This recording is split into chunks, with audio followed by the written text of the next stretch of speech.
teddy bear in stocking is a nice easy one to make. Very straightforward cuts and only one main crease to make.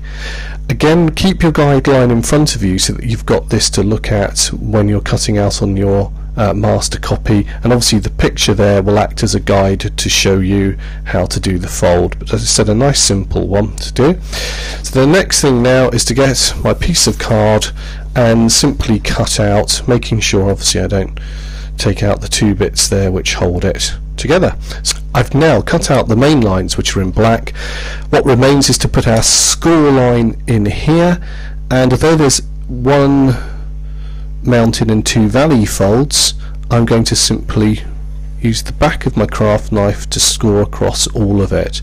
So a very simple card to make in that respect, but of course the folding is always a little bit of a challenge.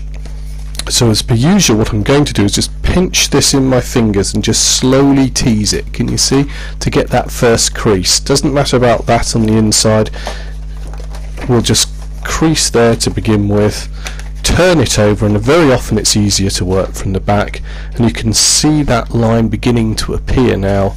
You can see the score line, and give that just a little bit of a squeeze, bit of a pinch, and the same on that side there. Just line it up and a nice little bit of a pinch, and those are our two valley folds, and we have one mountain fold here which I need to work on, and we've got two, do you know, and this is easily done, which is what I didn't refer back to my guide. Now I'm going to just freehand, I've got two folds here of course to make. This is where it's obvious, so just refer back to the guide. You see, I wasn't listening to my own advice, I'd forgot about those.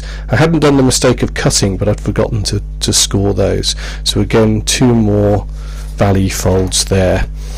They're useful to do. It's not the end of the world if you forget them like I've just done there. Come back and pop them in, but you can see it starts to form as we create it. Now I'm just going to slowly squeeze nice and gently, and that crease line should begin to work for me there, and we can see, there we go, a lovely line appears. Give that a little bit of a squeeze, and now we've got these two folds here, holding the paper at 90 degrees and just moving it like that. The whole thing starts to come to life now, and it's a good idea just to pull that over, and again, if you want to just work from the back, just push it over and give a little bit of a squeeze, pinch it, and the same again there. Can you see, I'm just going to just pinch that, the weight of the paper's almost pulling it.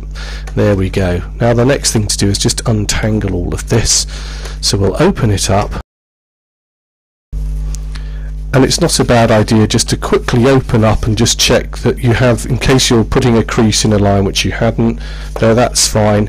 And again, back over with my paper, and then with a ruler just a nice hard crease into there, and once you've done that, you're ready for it, and you'll see it'll work perfectly. Now sometimes the bits get stuck behind, so just give it a little bit of a pull there, but as we close the card it should all close nicely, and as we open it, so the pop out will come out there. If I just show you here, we can see then we've got our teddy bear in the stocking.